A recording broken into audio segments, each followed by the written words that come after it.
Okay, let's go now. Okay. I'd like to call to order this February 24th, 2022 meeting of the Board of Directors of the Santa Margarita Groundwater Agency. Can we have a roll call vote for attendees? Certainly, yes. Let me get the right piece of paper here. We have a Doug Engfer, Here. Manu Koenig. Yeah, I don't see him yet. Bruce McPherson. Here. Eden Cassidy. Here. Jeff Koopman.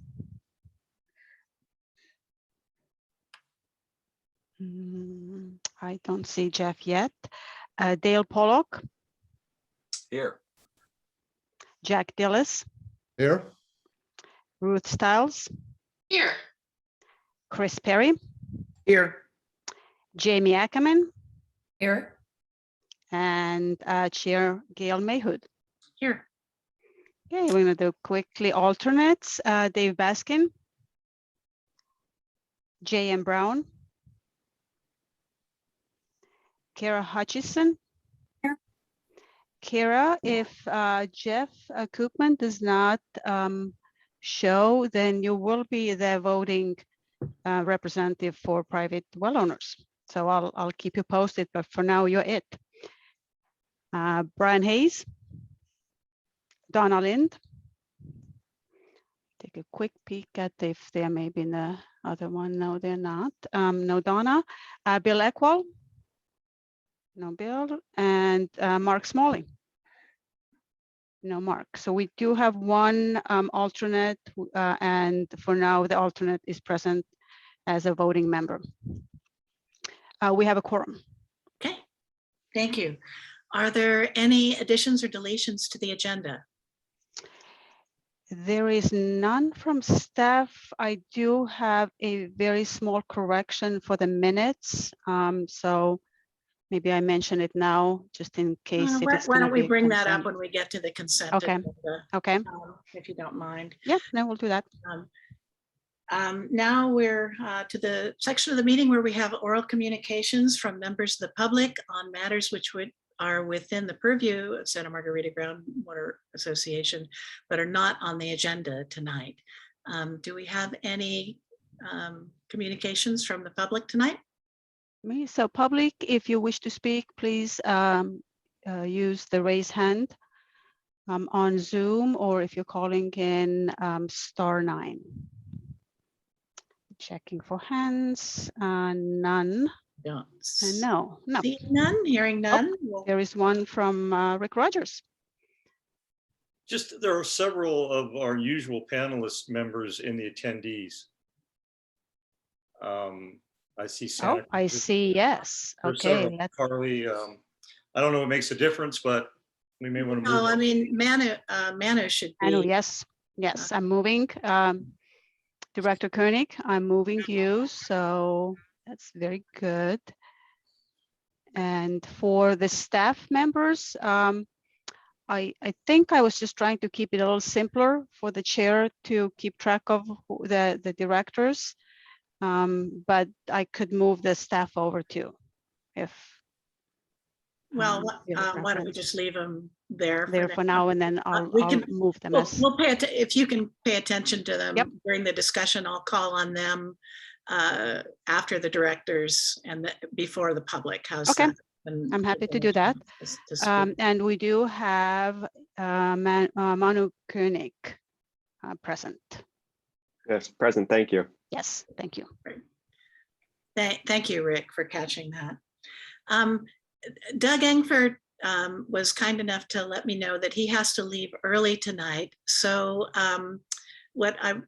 if I don't have any objections from the rest of the directors, I'm going to change the order around a little bit of the agenda so that we make sure that we get to the issues where it's important for Santa Cruz to be represented by its director.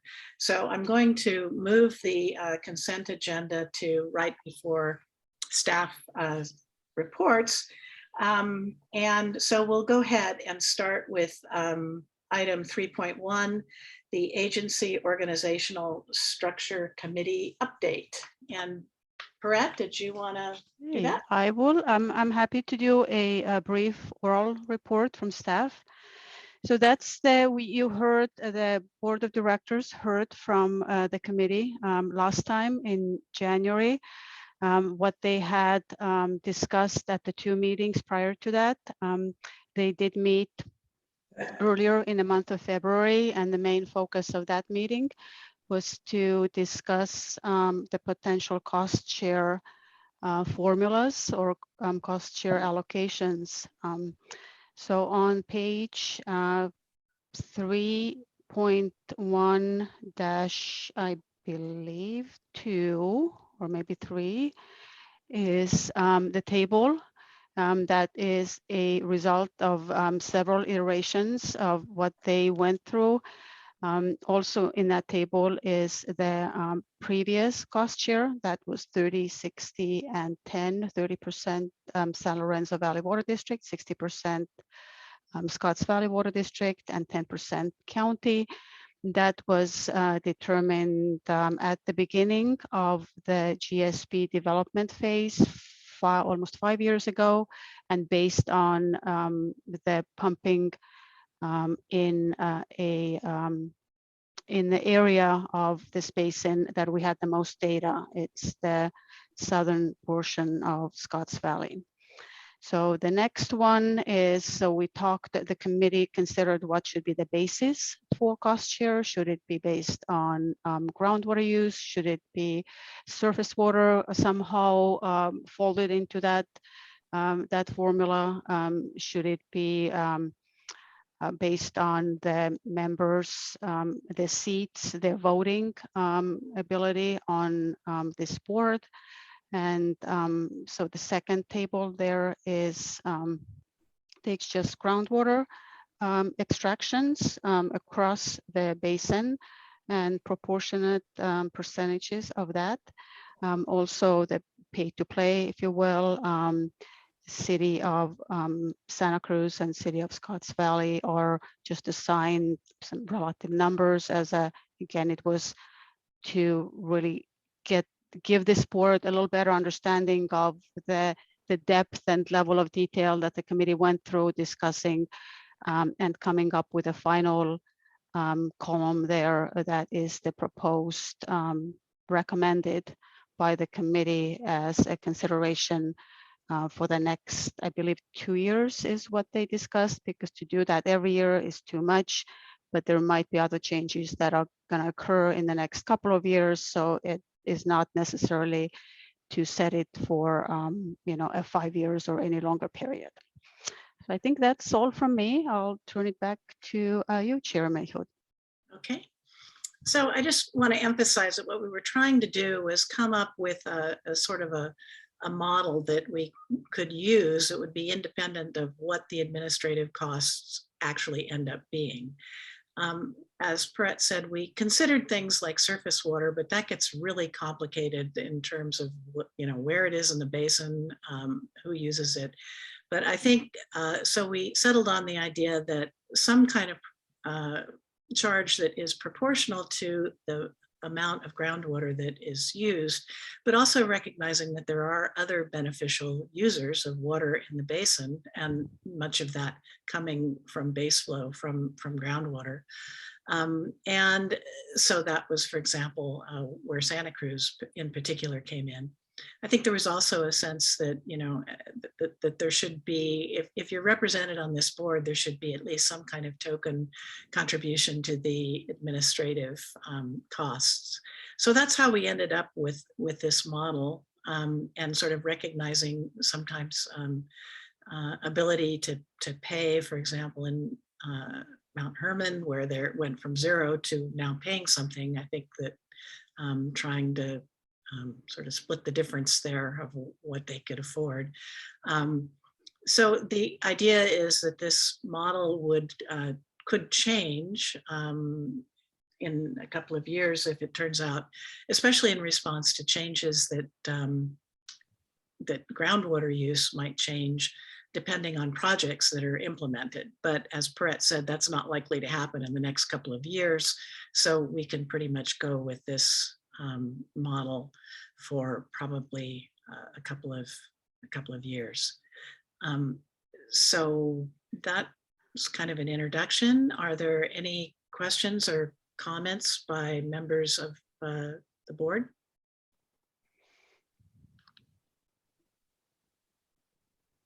Good. Yes, We have- Chad. Yeah, go ahead, Jack. You should be able to talk. Sure. Yes, I have a question. I see that the administrative costs are higher in this overall in the second scenario where there's grant funding. And is that because there's more administration because of handling of grants, or is there the intention to have more administration related to if we got a grant? That's a great question. Those are more illustrative, those numbers, than, you know, the budget will be coming to in front of this board later in the spring, and you'll actually approve real numbers. Okay. It was some consideration was given to the potential a third-party contract for administrative and planning services. I think if we get a grant, there's more desire to really add activities under that. If we do not get the grant funding, maybe we will be more cautious of our operating budget and trying to keep it kind of on the lower end. So that was the thinking there. Okay, so take these numbers with a grain of salt in Yes. totality. Okay, thank you. Yes.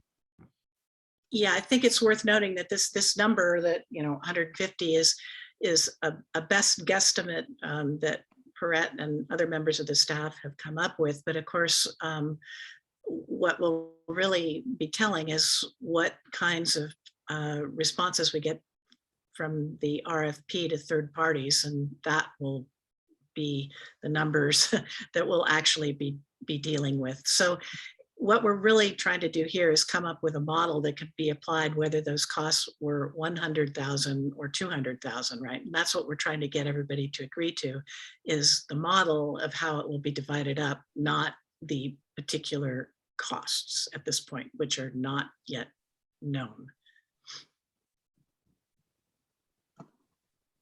Is there any other comments or questions?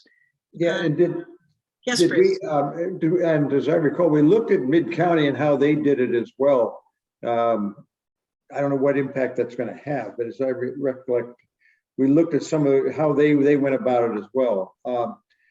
Has there been anything new in that regard? A reason for change?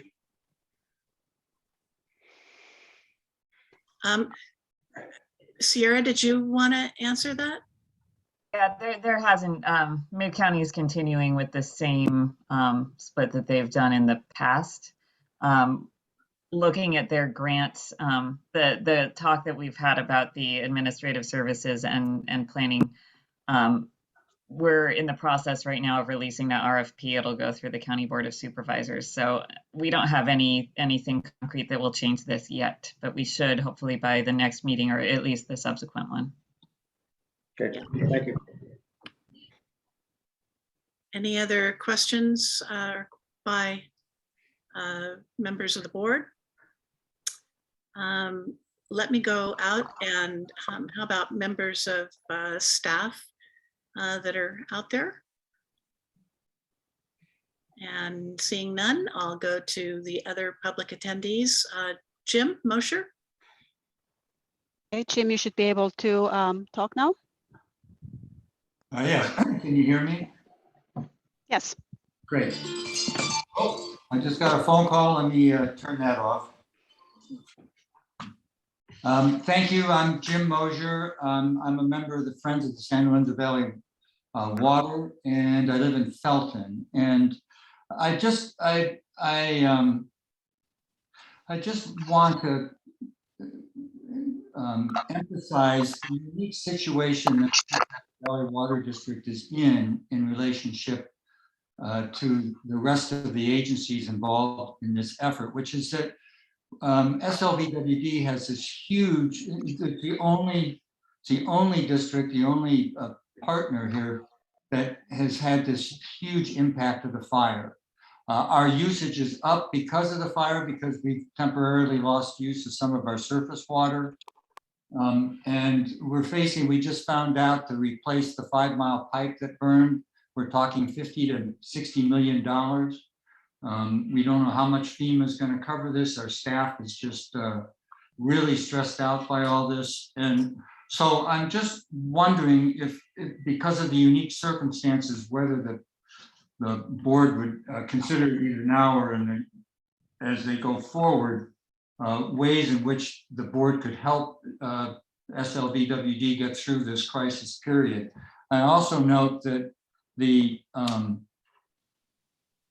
that SLVWD is not growing, unlike Santa Cruz and Scotts Valley, that the pipe proposal that Scotts Valley's put into the state involves moving a lot more water to Santa Cruz, a city that over time it appears that our share of the water is in terms of other entities is going to go down.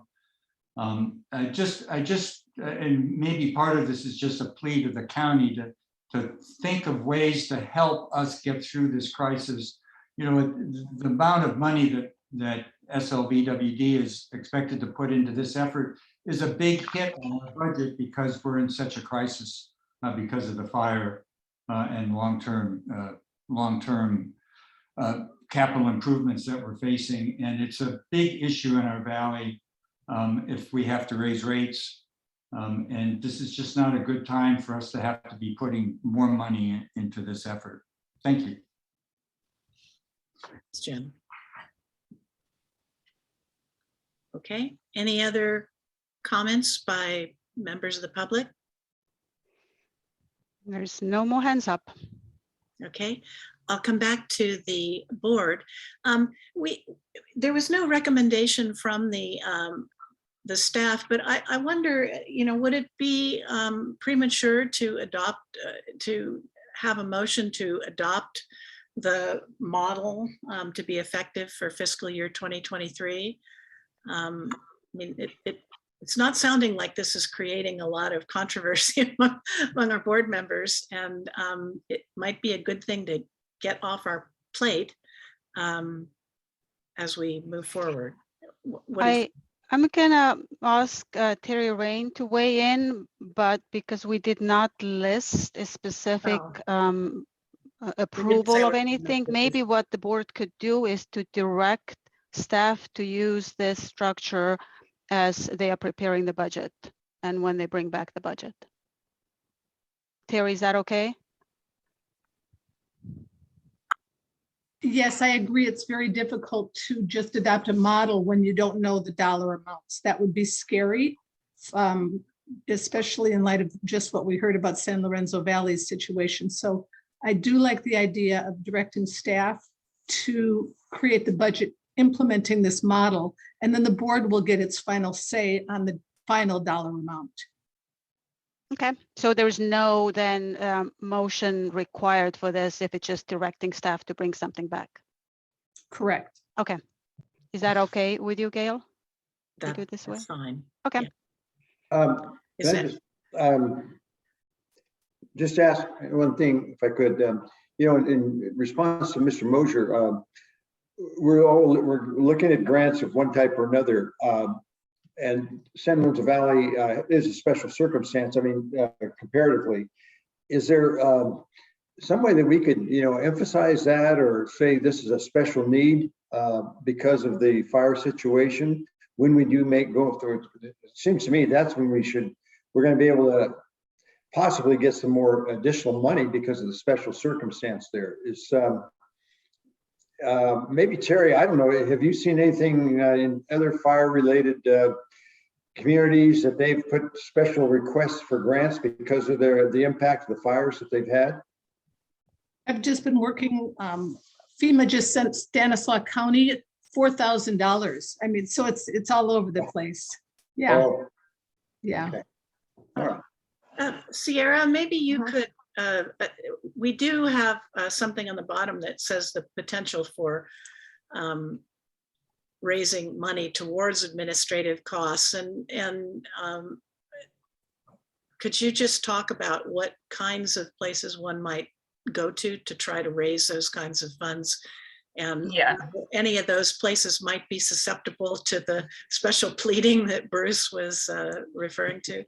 Yeah, there's a broad suite of funding opportunities that we've been looking at in partnership with the district. For example, Cal OES, we just submitted at the county on behalf of the district 5 notices of intent to receive additional funding that will help with hardening of the system that gets replaced via FEMA money. So that's one thing that we've already been moving forward with.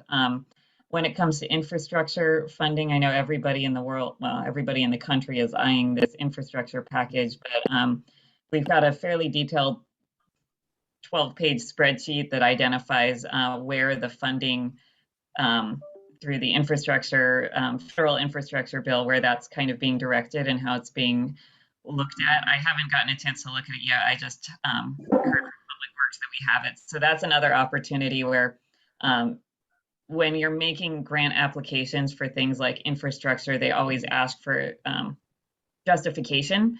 And I think that absolutely the situation here where there's a lot of vulnerability, nobody else is sending us water from anywhere. So we really need to get our system in top-notch condition as soon as possible. I think that's a really strong argument. And I think it'll certainly help us with bringing in infrastructure funding, certainly the next round of groundwater sustainability agency funding, Cal OES funding.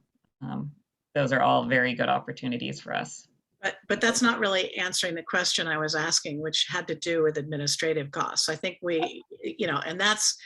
I think that was what Jim is referring to is that we have had funding. All of us have benefited from funding, for the GSP. And so we haven't been hit by the full weight of all the administrative costs. And now, suddenly, like, for example, we do not have this in our budget for next year. So this is, it's going to be a big hit for us. And so I think the question that I was trying to get at is whether there are places where there's some hope, as the bottom of this diagram suggested, that we might get help with the administrative costs. So the next round of Sigma grant funding that's coming out in, I actually heard it's now September. I was thinking November. So that outside grant funding, that's what we were discussing, is the grant funding that is coming from the Sustainable Groundwater Grant Program through the state, and that will cover certain administrative costs, not all administrative costs. The other opportunity for us to bring in outside funding that's not grant funding is to look for other sources of raising revenues as a groundwater sustainability agency, which is, there are several different models out there in the state, and we've been requesting the state to provide a little bit more guidance to groundwater sustainability agencies about how to raise those funds. So those are kind of for just the purely administrative costs. The short term, we're looking at these groundwater grants, and in the long term, we can begin to look at better funding mechanisms. Okay, great, thank you, that's helpful. Okay, let's go on to our next item, the policy for support letter authorization. Brett? Yes, thank you. So this came out of last board meeting in January, because we had the support letter for the grant in the packet, and there was some discussion that in the future it would be helpful for this agency to have a policy that clearly outlines the authority for who can sign various support letters. So the staff took this, and we worked with Chair Mayhood on that, developing based on Mid-County, because Mid-County Groundwater Agency had a similar policy. So we kind of took that and moved things around to better fit the kind of objectives of what we thought this agency might feel more comfortable with. So the policy that is attached is our proposed policy for your consideration and adoption.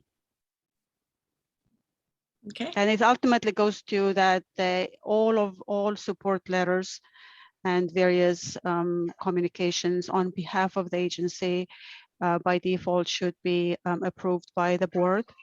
There is some consideration given to time crunch. If the schedule does not allow the meeting schedule to bring an item, then there is a group of people that if they agree, if they have unanimous decision, then they can move the item forward and also lists the people who can sign such letters.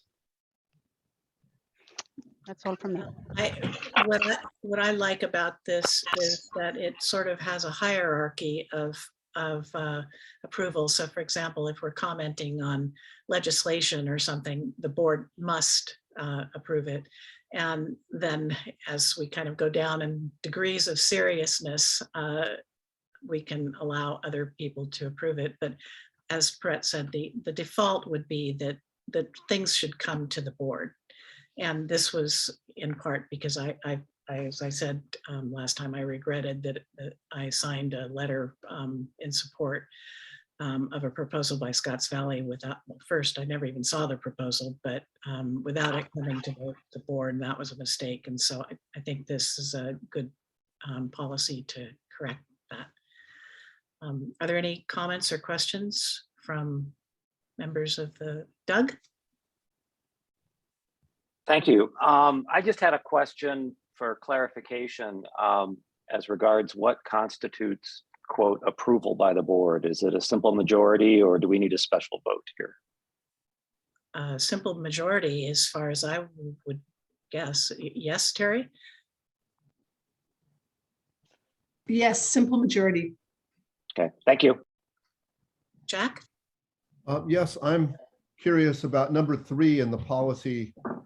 Says a response concerning a grant or an activity that is not related to the mission of our agency may be issued without board approval if approved by the authorized parties. So I was trying to, what's an example of something that would not be related to our agency, the mission of our agency? Just trying to get my head around what could that be? What would it be? Was there something particular in the minds of the committee as they put this in here? Sierra? So there's a lot of grants out there that have very broad requirements, and often they require, even if they're not a groundwater implementation, if it's coming from the state of California, it might say, if this project falls within a boundary of a groundwater sustainability agency, you need approval from the groundwater agency. Okay. So it could be, say, like a habitat restoration project is something that came to mind that. The sand hills or woody debris, things like those Yeah. sorts of things where they're in our area, but Yeah. not That so makes much sense. directly. Thank you. Any other questions, comments by board members? How about staff that are among the attendees? Looking for hands and I see none. Do you need a motion on this? Well, wait, I have to go to the public yet. Good, okay. Any comments among the public? I don't see No any. hands from public either. Okay, so we have prepared a resolution. So there would be a motion to adopt resolution number 2021-01, establishing a policy regarding authorization of letters of support on behalf of Santa Margarita Groundwater Association. Is that 2022-01? Isn't that right? Oh, yeah, sorry. Okay, yeah, That was my error. Yeah. no, that's good. Okay. Got it. Well, I'll move the resolution, approval of the resolution. I'd like to second that. Okay. I'm sorry, who was second? Jamie? Okay, thank you, Jamie. And we'll do a roll call. Director Engfer, Aye. Koenig, Aye. McPherson, Aye. Cassidy, Aye. Hutchison. Aye. Pollock, Aye. Dillis, Aye. Stiles, Hi. Perry, Aye. Ackerman, Yes. and Mayhood. Aye. Passes unanimously. Okay, great. Okay, now I'd like to, just to make sure that we get Doug included in this next discussion, go to item number 4.2, the 2021 Urban and Multi-Benefit Drought Grant Program. And this is the proposal that sort of triggered the previous issue.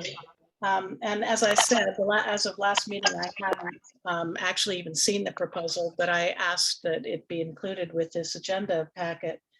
And once I read it, I have to say that I was pretty alarmed and was disturbed that it hadn't come to the full board. And I mean, I'll just briefly read from the proposal, which was: the primary benefit is achieved by increasing Scotts Valley Water District extraction capacity by the construction of a new well and making it possible to convey treated groundwater to Santa Cruz Water District as a supplemental water supply during an extended multi-year drought. And so this is an increase in 1 million gallons per day over Scotts Valley's current 2.25 million gallon per day production. The well is going to be in the Lompico and Butano, just the aquifers that we've been worried about in the GSP. So this was worrisome to me.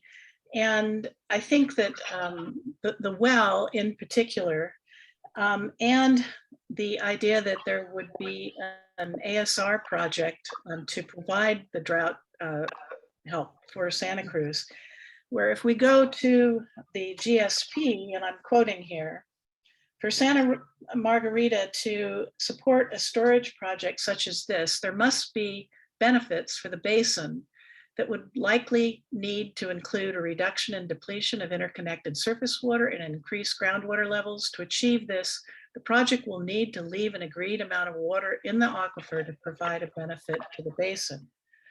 The ASR project feasibility study will need to include an evaluation of potential adverse impacts, such as property damage from high groundwater levels, groundwater quality degradation, reduction in groundwater base flows to creeks, and groundwater levels falling below minimum thresholds when the city of Santa Cruz uses this drought storage.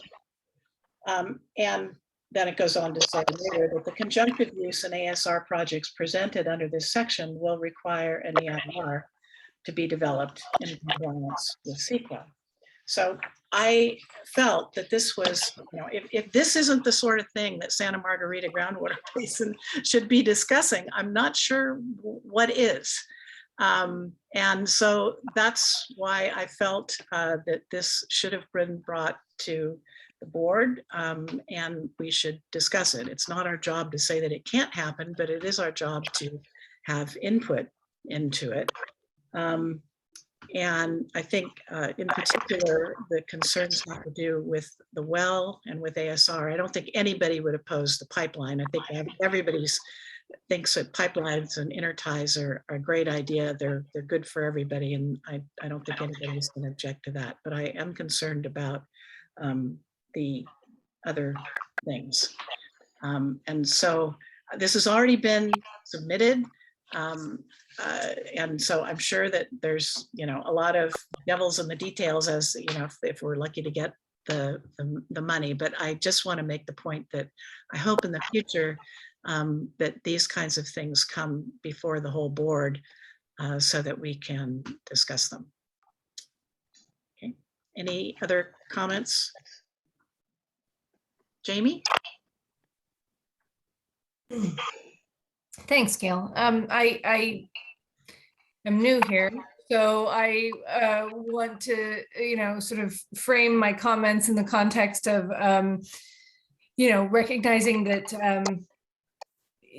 I have not been a part of these conversations in the past, but I guess I would find that anytime we're discussing a, net increase in the overall usage of water coming out of the Santa Margarita, that we would consider it here. So I just want to heartily support your comments and echo them for the purposes of future project consideration. Okay, Chris? Oh, you're muted, Chris. Yes, I agree with what Gail and Jamie are saying. And as Gail knows, there have been no policy decisions made by Scotts Valley on any of the issues that are in the grant proposal. I think the purpose of that was merely to teach to the test and to try to get the grant so we could build the pipeline. The well has been planned for years and years as a redundancy well. There's no policy decision been made to take more water, to inject any water or do anything of the kind at this point. The purpose of this was to merely get the grant to build the pipeline. Ruth? I'd like to emphasize some of the things that Chris said, is that this is a well proposal for redundancy, which has been wandering around the district as we have tried to find the place that would put the least strain on the aquifers. And at one point it was closer to the south system where we're over pumping. All of us are over pumping, and it's moved around. And free money is a wonderful thing, and we would like to get free money. The pipeline is an emergency pipeline at this point. It's not going to be used next year.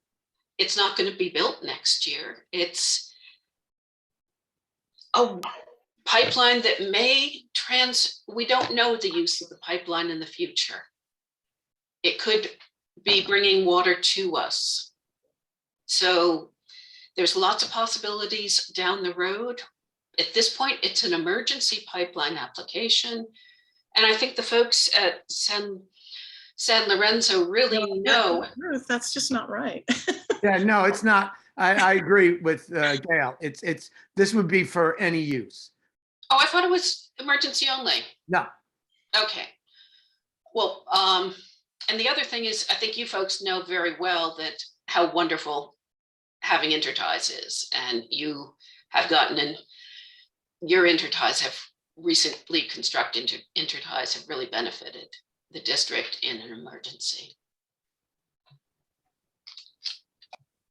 Dale?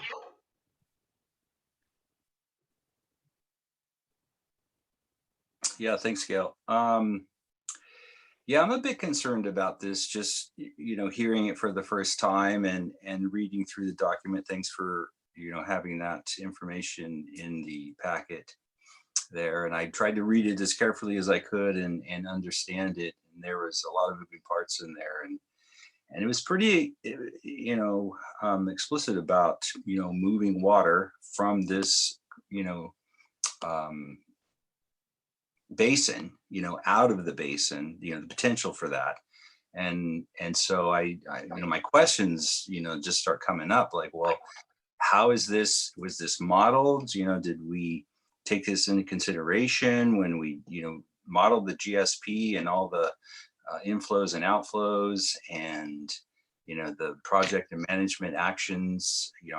As I read through those, it looks like there's some element of that, down in the later, tier 3s or those areas about something like this, but it seemed like, something that could have a pretty good impact on the basin. But that's just from what I'm reading right now and just learning about it, that, as a groundwater user in this basin, groundwater is our only source of water, and it's in the Lumpico. So yeah, just a lot of red flags just kind of came up about this. And so I am a bit concerned, but I welcome to learn more about it. Chris? Yeah, again, just because something's written in there, that is no promise to do it. It's no commitment to do it. There's been no policy decision made to do it. It's not being proposed to do. It is merely what, if you read the grant request, it's how you get money for a drought resiliency program, right? So we just picked something that would be obviously what they wanted to hear. So we're just trying to get the money for that. There's no, if the money comes, there is no commitment to do any of these things, and any of these policies would have to come before the Scotts Valley Water District Board, and we have no desire to take water out of the aquifer that we can't use, right? That is not on our agenda to do. We're just trying to get the money so there's a pipeline, and hopefully what will end up is water will be coming up to us. But there is no commitment or plan to do any of this at this point. This is just what we felt, staff felt, was the best way to guarantee getting the grant and not turn down. I mean, this pipeline is part of other projects that are part of our GSP. It would be great if this was just existed and then we didn't have to pay for it. So, you know, I think that if we get to build this pipeline in 50 years, someone will look back and say, boy, we are so lucky that pipeline got built. So there is anything you read in there, Dale, there's no commitment to do those things. Like I say, it was just teaching to the test that that's what they wanted to hear. And so we gave it to them. No legal commitment to do them. Jamie and then Doug.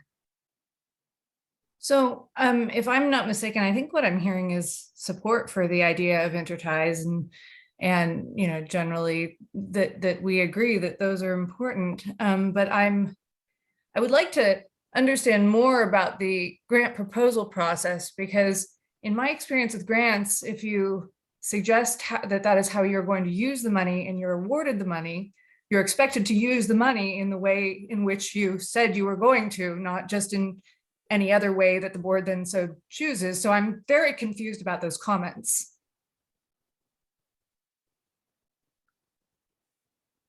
Doug, you took your hand down? I believe not consciously, sorry. You know, I think, you know, as Chris has pointed out, you know, this was, and as I think everybody has agreed, having an intertie is capital A, capital G, capital T, a good thing. And it'll become a tool that we could put to use in the future in a variety of different ways. To be clear, you know, the grant is for building the pipeline. There are a lot of suggested potential uses for the pipeline.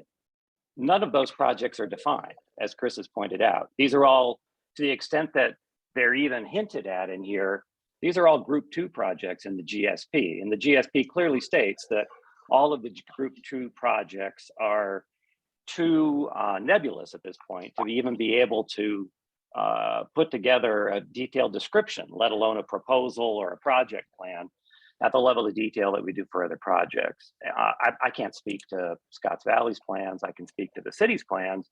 I think anybody who's been watching our work for the last decade knows that we take a very thoughtful approach to anything we do. We do that work in the cold light of day, at the Water Commission, in the department, at City Council. And anything that we do in this basin is going to have to be reviewed by this board, this agency. We have to certify that we're not going to do anything that's going to harm the basin. And in fact, our goal would be to provide benefits, as is mentioned in Scotts Valley's grant proposal. You know, conjunctive use is one of the potential applications here, where the bidirectional pipeline would be used to deliver water to the basin rather than to take it out. whether there may be some drought contingencies as well that are also outlined. But let's be clear that conjunctive use is a way to be able to enhance the health of the basin. If we have the water to be able to do that, and if that is a project that we choose to pursue, it'll be discussed here. So I mean, I'm tickled that there's a possibility that we can get an intertie built using other people's money. I mean, I think that is a worthy goal. I'm sorry about the process that was pursued here. I think we're all suitably chastened about that. But I don't think there's anything fundamentally controversial about the pipeline itself, which is what the grant's for. Wow. Okay, Dale. Well, thank you, Doug. I mean, that's very helpful. No. And if it's just for the pipeline, then I agree. I agree. Interties are great, and I think we will all benefit from that. It just was a little confusing, I guess, as to, there was a pipeline in there, but then there was all these other things in there that, were included as part of the, the submittal for the grant. And so I guess that's where I got confused, that there was a pipeline, but then there was all these other parts of it too. So yes, I could definitely support an intertie. We have one with San Lorenzo, and very happy that we do. So thanks for that clarification. Any other comments from the board? Jamie? I'm sorry, I hate to belabor the point, and again, I'm new here, so maybe I'm not understanding, but I mean, when I'm reading the project description and it says, please briefly describe the proposed project, and it has two elements. One is the 12-inch bi-directional intertie, and the second is a groundwater well. So what is the project for? If I can answer, the project is for the intertie and a groundwater well we've been trying to build since I've been on the board for 15 years. So we just found a way to pay for a well that we need for redundancy in Scotts Valley, because we had a well go down recently and then we had to replace it. And in the meantime, we didn't really have enough wells. So we've been trying to build a new well, and then all of a sudden this comes up and we have an opportunity to pay for that well. So it's a well that we've would be drilling one way or the other, but we figured out a way to pay for it. That's the one thing it's for, and the other is for the intertie. I see. I think that personally, that would have been more reassuring if the proposal had not characterized the well as being a 1 million gallon per day increase in the current production of 2.25 million. So in other words, you keep saying redundancy, and that I can buy. Yeah. That I can understand. But when the proposal basically says that you're increasing your potential production out of the basin by 50% in that part of the basin that's the most overdrafted, it's alarming. And so Yeah, I think I understand how you think that. Yeah, and so I think that to tell us that none of this is set in stone is It's not. a little bit. The problem is things like this, once they're written down, often tend to happen because they're written down. And also what happens is just the way I got sort of pressured into writing a letter of support, which was, oh, we have to do this, we have to do something before a certain deadline, and things happen. So I just want to, I just want to make sure that in the future that we're clear about, what we're doing, and this is not good for trust. Okay. And so I want to get past this. I think it's important that we all get past this, and that we just say that this is the kind of thing that should come to the group, and we should all discuss it. That's all. I thoroughly agree with you. Okay. Any other comments from, how about members of the staff? Rick. No, I just want to say that I really, I agree with everything that, Dale, you've said and the rest of the members. But really in particular what Dale Pollock had to say, I think one of our issues here is these grants come across our desk and you have very, very little time to get the information out. And if this information was out to the group to discuss in this format, I think we could have turned this around and we could have all been in support of it. Just as we were back when Scotts Valley was the lead agency in the 6 intertie projects, was a fantastic project. We all supported that collectively. The project went off. Santa Cruz withdrew after it was awarded for their own reasons, and we were able to install I think 4 or 3 of the interties, and it was a very successful project. Grants, when they come across your desk, we are scrambling. SLV had a big one go out a couple weeks ago. The day before it was due, we were on the phone to Sierra, getting the county to get their support in. It was a key piece of the puzzle. And there isn't a lot of time. It's no excuse. I will say that it's no excuse. And I think we've all found that I think we need to revisit this and see if there's a way we can all get behind this project and support it moving forward, because this intertie is a key piece to the recharge of our aquifers, and we need to get behind it. I agree that there's some issues with the well. I mean, it would be nice if we had projects to import water into the basin first before we export it. We might have got a little ahead of ourselves here, and that well is very concerning to SLV. And it would be, that headline, you can see that headline in the press banner, Santa Cruz to extract water from the Santa Margarita. And that's just, what people will feed into.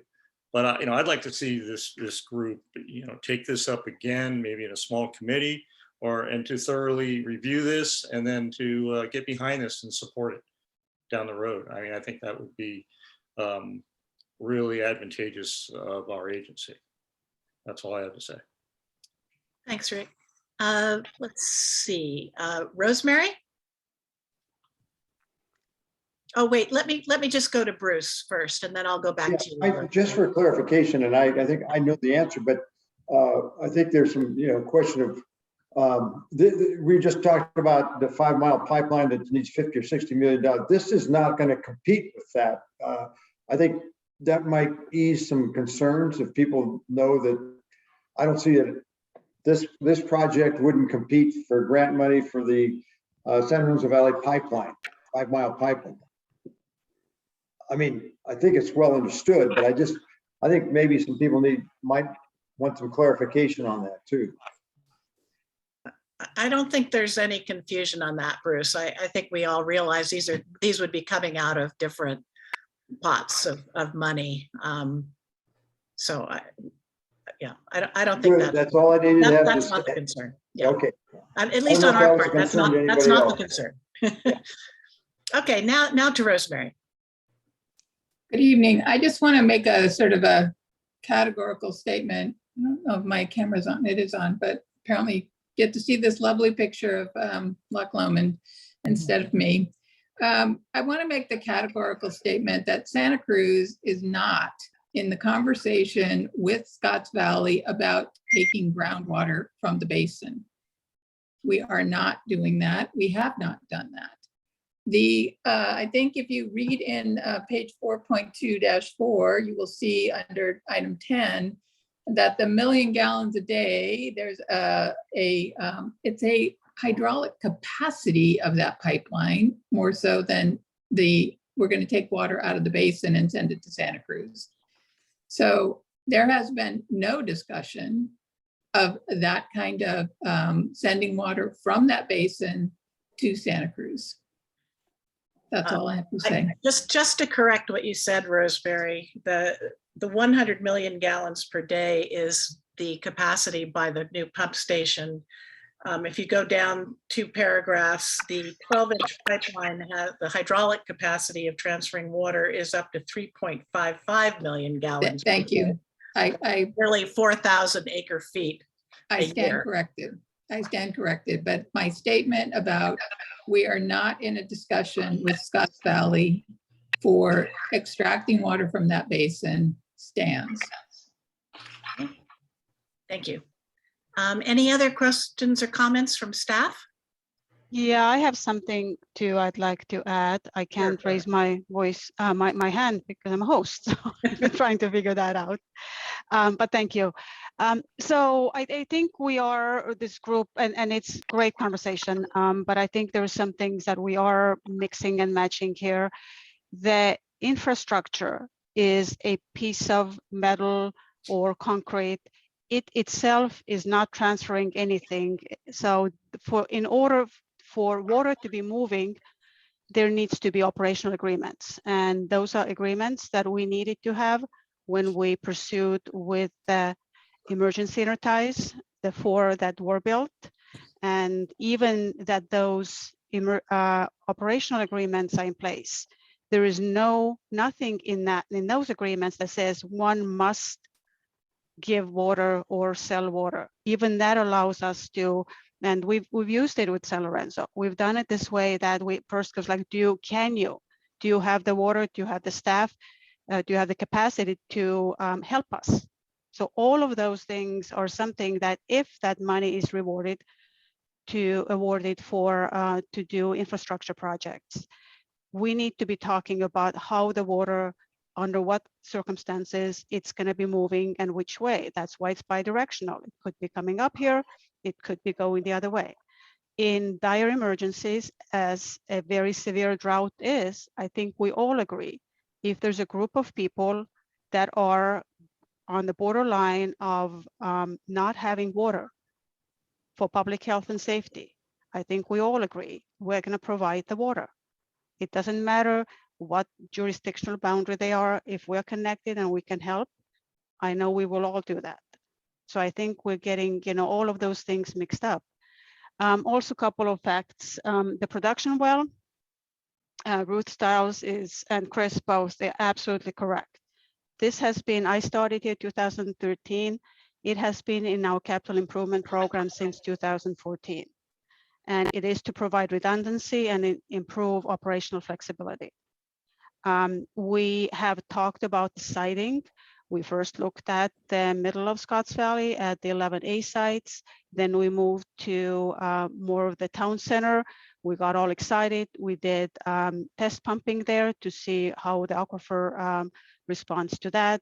We actually talked to San Lorenzo Valley Water District about acquiring the Manana Woods old well site that could be used for that. We had those discussions back and forth.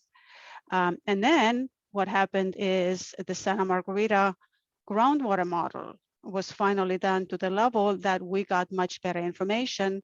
And based on that information, we decided that's not a good location. We should not be putting a supplemental well into that area of the basin. So because we have the model, we went back looking for more mid to north part of Scotts Valley to see if there's a better area that we can model where a supplemental well would be more suited. So regardless of if we're gonna get this money from the state or not, this is in our CIP, in our capital improvement program, and we're gonna move ahead with that because we do need that for our operational. All our wells are getting too old. The number that is in here, the 2.25 million gallons a day, it's a capacity. It's like Rosemary said, we have not, for the last 20 years, pumped this much. What we have done for the last 25 years, we have pumped less and less from this basin. We have been a great stewards. We have worked with our partners. So it really hurts me that when people see what Scotts Valley is doing, is that they think we would be so ignorant, we would be so stupid, we would hurt our own basin. Why would we do that? This basin is all we have. Our objective and our goal is to provide water today and tomorrow for our customers. Why would we want to hurt our basin? Why would we give water if we're not in the position to do that? For the last 25 years, we have worked so hard to show everybody that we care, that we are good stewards of this basin, and we would do everything to improve its condition. So it really, really is. I think that is one thing I'm hoping we can start mending, that we're not here to harm anybody. We're here to work together with people, and hopefully we can kind of set that as a new foundation. So thank you for that. Thank you. Sierra. Well, Brett said more or less everything, well, far more than I was going to say. That was very well said. But I did want to bring up the point that if you're not used to working in a grant writing world, you might not be as accustomed to just writing to how you're going to achieve your ends. This is a drought response funding source, and they had to write a grant that would respond to that. And I think what they wrote is what the funders are going to look at as the justification. What will be in the grant contract will just be the funding for the infrastructure upgrades, the two items that are in the grant. And that is, there's not going to be anybody watching how it's used in 30 years and making sure that it's used as it was described in the original justification, because that's not going to be part of the grant contract. So I wanted to bring that up just to clarify the difference between the application and the contract and what you're beholden to legally and what is your justification for trying to get the funding and to get the attention. We're fighting with the entire rest of the state for these funds. So we have to make a case that they'll pay attention to. That was all. Any other comments by staff? Then let's go out to members of the public. Let's start with Cynthia. Cynthia, you should be able to talk now. Thank you. I really appreciate the comments by Perrette, because one of my questions was whether GSP modeling had been used to determine whether the new pump, the new well, would be appropriately sited and what would be the effect of using that well on the groundwater basin.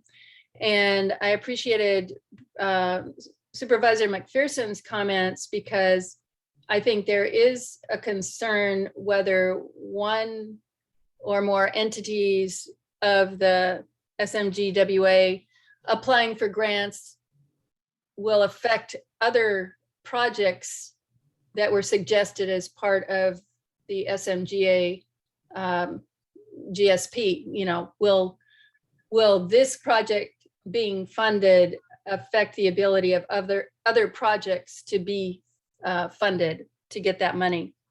And then I was wondering whether the SLV Water District allotment from Loch Lomond could be transferred through these the new intertie, and in combination with the old ones from the Graham Hill water treatment plant for use either for recharge or for the other suggested conjunctive use projects that SLV was supposed to be a part of.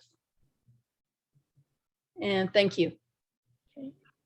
Would anybody like to give a quick response to Cynthia's question about the Loch Lomond allocation?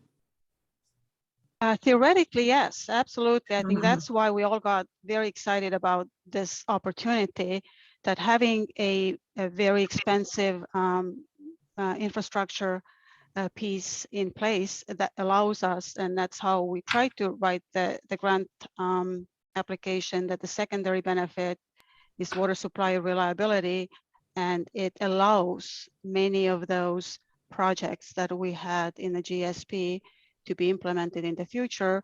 And one would be the conjunctive use. If San Lorenzo and Santa Cruz agree to exchange treated water instead of raw water for the allocation amount, that certainly the pipe is not gonna know the difference what water moves in there. And I agree strongly with Perrette, and we have been in discussion with Santa Cruz on treated water.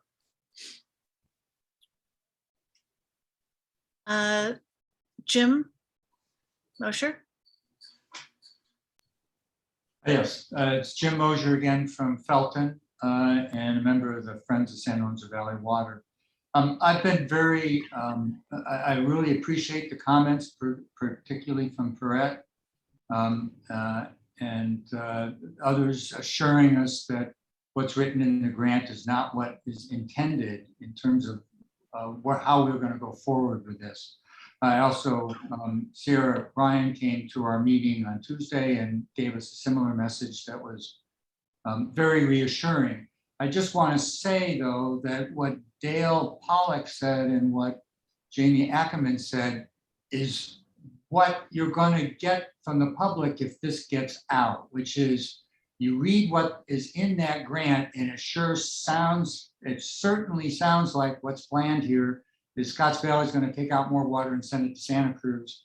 And it's all in the context of the major growth issues going on in Santa Cruz and Scotts Valley. You can imagine the kind of negative, explosive kind of headlines, as Rick Rogers said, that could come out of this. And frankly, when I first read it, that's what I was ready to do. But I know how important it is that we work together and that we solve these problems together, and that creating more hostility and more distrust is going to defeat our common purpose, which is to make sure that we preserve this aquifer and that we use it wisely, and that we make water available in emergencies, as Perrette said, for public health and safety. That's why I think the pipe, the intertizer is so important, and that part of the proposal I absolutely support.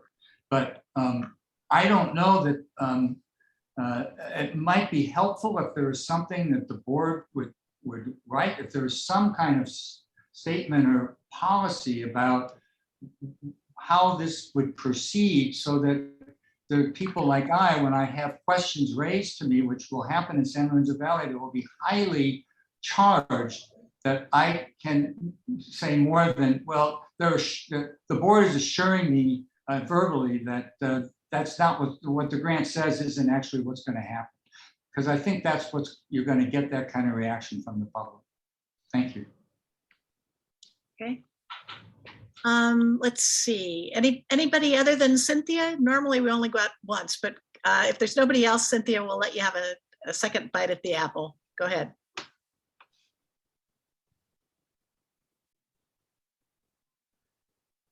Am I still unmuted? We're hearing you. Oh, okay. I'm sorry. I think Jim brought up a really important point, which is there should be a public education aspect to all of these grant proposals for projects so that the public can really understand. I'm really impressed with everyone involved with their good intentions and their concern for the environment and for working together. But I think that that needs to be conveyed to the public. And I think Sierra had suggested a forum to inform the public about what some of these projects will mean for us and how beneficial they will be for all the users, particularly the well owners, and getting them to understand what the SMGA can do for the health of the whole aquifer. Thank you. Okay. Any other comments by board members? If not, we'll go ahead. We have Ruth Stiles. Oh, I'm sorry. Go ahead. Sorry. I didn't see you. Go ahead, Ruth. I just want to make perfectly clear that as a member of the Scotts Valley Board, I completely support keeping the aquifer in sustainability, and I would not support anything going down to Santa Cruz, water going to Santa Cruz, unless it was an ASR kind of program, and it would have to really meet some stringent qualifications to make that happen. I have some questions about ASR, and I'm concerned. I want to I'm not a big fan of ASR, but I'm waiting for the science to come through and show me that it's safe. But I'm hoping, there's recycled water happening down there. I'm hoping that this pipeline is going to benefit the aquifer. Okay. Thank you. Well, thank you for everybody for the extensive comments. I think it was really useful to have this tonight. And so now I'm gonna, I think, Doug, I did what I promised, all right? Let you get out. Thank you for that. You ran to the clock. Nicely done. And I'm gonna moonwalk out of here. All right. Thanks, everybody. Bye-bye. Okay, Bye-bye. got it. Thanks, Doug. So I think what we'll do now is just go to the other administrative issue, which is the 2022 Board of Directors meeting schedule. Is there anything you want to say about that, Paret, or? No, this was just included because we changed last time the meeting time. So this is more for just having that data being publicly part of the record. All right. Then we have the consent agenda. Okay, let me move my slides back. Okay, Here we are. So, and I did, if I may, the one thing I picked up from the minutes of last board meeting that I had somehow left Director Pollock out from the initial roll call. So there was only 10 members of the board there listed, and the minutes have to be amended or edited, updated to reflect that he was here. Yeah, I noticed that I was absent, but I voted. So I know. all right. Do we, because we amended the minutes, do we need to vote on the consent agenda then? Or how do you guys do that here? Terry, I'm going to look for you. Do we have to pull 2.1 and 2.2 separate them, or can we still have the consent agenda approved as amended?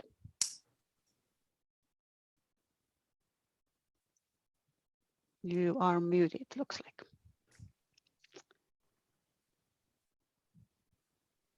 Terry? Oh, yes, here I am. Okay. So our consent is approval of the minutes and Brown Act requirements for remote meetings. Yeah, I think you could do them in one shot because I can't imagine anybody having a divergent opinion on. But on that little amendment, friendly amendment to the minutes that one person needs to be added there. Correct. So you're good with that? I'm good with that. Okay. So yeah, I guess the consent would be on 2.1. You would do the amendment to properly reflect the parties present. Mm-hmm.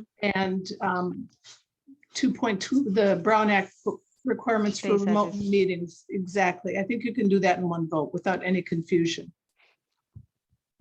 Okay, in that case, I'll move that we accept the consent agenda as amended with the parties present correctly accounted for. And that was Ruth Stiles. Second. And I'm sorry, who was the second? Bruce. Bruce. Got it. Second. And we go Director Koenig. Aye. McPherson. Aye. Cassidy. Aye. Hutchison. Aye.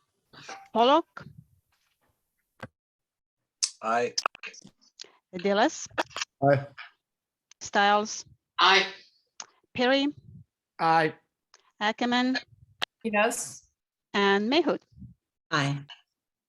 All right. We have 10 ayes and Director Engfer is absent. Okay.